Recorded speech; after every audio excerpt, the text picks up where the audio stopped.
Hi everyone, my name is Tara Westwell and today's Tuesday, which means it's time to discuss our book of the week, which is A Fate Inked in Blood by Danielle L Jensen.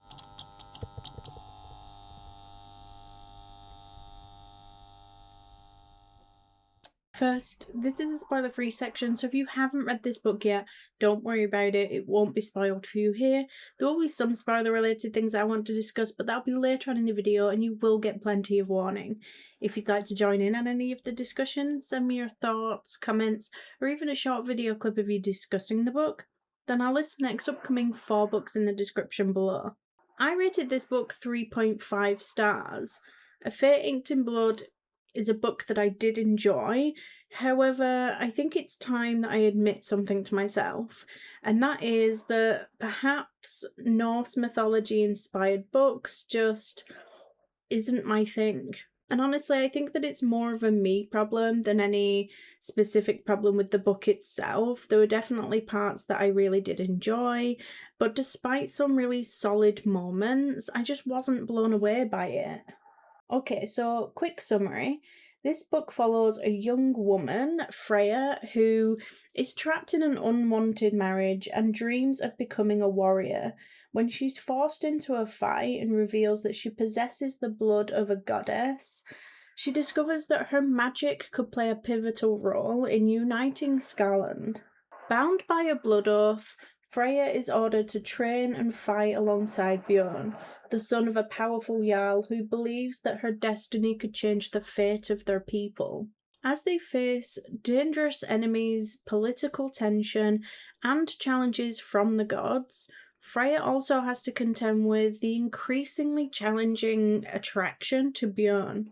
If I had to compare this to any other book, then I would probably say something like When the Moon Hatched or Metal Slinger, but combined with The Shadow of the Gods. So if you do like that mixture of fantasy and action, romance and Norse mythology inspired books, then there's probably a good chance that you'll enjoy this one more than I did. So I went into this one knowing very little about it as usual, so I had no clues as to whether or not it was going to be something that I would enjoy, but it has been on my shelf for a very long time, so it was probably about time that I did get around to it. And honestly, I did enjoy it, I just wasn't completely blown away by it. It was a really easy book to read. I never felt like I had to force myself to read it, but at the same time, I never felt like I was glued to every page. I was just sort of happily plodding along, but there were definitely moments that gripped me more than others. I think it probably just comes down to personal preference, and I've come to the conclusion that perhaps Norse mythology inspired books just aren't really my thing. I've read a few of them now thinking that perhaps one of them would win me over, but I think I just have to admit that perhaps I prefer fantasy that feels maybe a little bit more modern and is less focused on any sort of mythology. And that's not to say that I didn't enjoy the world itself. I actually think that the world building, the politics, and the magics was some of the strongest parts of the book. I did like Freya, even though I did find her a bit frustrating at times. I don't think I ever really became completely invested in her as a character. I did like the other characters as well, but I do think that this is an area where the book just didn't quite grab me as much as I would have liked. You know, there were moments where I did really like the character dynamics, but then I just didn't feel a consistent connection to the characters throughout the whole book. The romance definitely had elements that I would usually really enjoy. There was forbidden attraction, there was lots of tension and slow burn elements, and there were moments where I did really enjoy the dynamics between them, but at the same time, their chemistry felt a little bit inconsistent for me. Like, there were scenes where I could completely buy into it, and then others where I just didn't feel that same connection at all. I do think that the book does do a good job of giving you that classic romantasy combination of magic, political conflict, romance, and adventure. So fundamentally, I think my biggest issue is just that I never really felt as invested as I wanted to be. I enjoyed the story and a lot of the individual elements, just something about it just did not click for me. I also found certain aspects to be a little bit repetitive. Like, while there was plenty going on, I just found that certain elements didn't flow as naturally as I would have liked. So, as for the question, would I recommend the book? I wouldn't not recommend it just because it wasn't necessarily for me, because I did still enjoy it. So if you do like this sort of genre with romance and Norse mythology inspiration, then you very well might enjoy it more than I did, and I think that it'll be worth picking up and giving a try. And will I be reading any more by this author? I could definitely be tempted, and with how this book ended, I'm certainly curious as to what the next book has in store for these characters. I just don't think that I'll be rushing out to go and get one. So earlier on in the video, I said that you would get plenty of warning for any upcoming spoilers.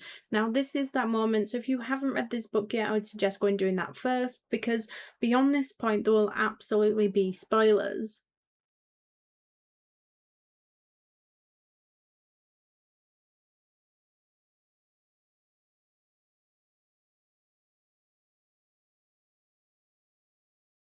Okay, so this is definitely where I want to talk about my feelings towards Freya and Bjorn's relationship, because it's one of the areas where I felt most conflicted. Like, there were moments where I felt like their chemistry was really strong, particularly when they actually had to work together. I enjoyed seeing them navigate the challenges, like with the Draug. But outside of those moments, I struggled to feel that connection. It felt like certain scenes were just written in to establish that attraction. And then outside of those scenes, it just didn't feel like they had quite so much chemistry. And then we get to that part of the book where everyone is already very well aware of their attraction to one another, because apparently it's incredibly obvious, which had me a little bit confused because personally I just didn't think it was for most of it.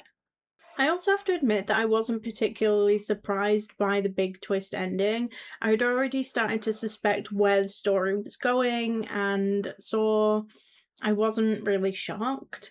I will say though, I am quite curious as to what's going to happen next. So I haven't read the next book yet, and I'm not exactly rushing out to go and buy it, but I can see myself reading it at some point in the future, because there are a lot of unanswered questions and I would like to see where the story goes. Also, there was a little bit of spice. I wouldn't say it was super spicy, but I did think that it was a fair amount for the story. So overall, this book was 3.5 stars. I did really enjoy it.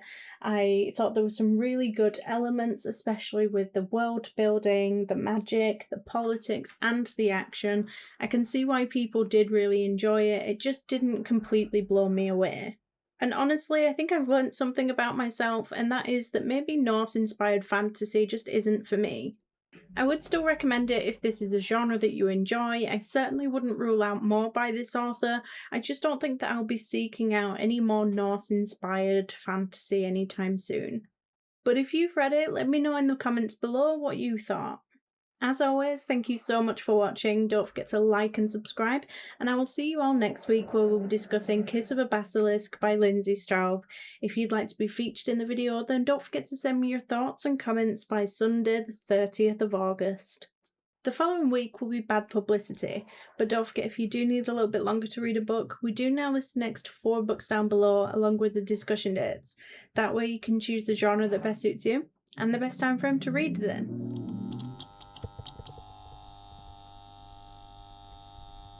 If you like romance, fantasy, or even thriller, basically anything fiction book related, then I suggest you head on over to the channel's intro video, where you can find out more information on how you can take part in this online book club. We announce books at least 4 weeks in advance, and we accept your bookish feedback in a wide manner of ways. Post your comment below a video, send in a voice note, or even send me a short video clip of you discussing the book. Alternatively, you can just send me a direct message.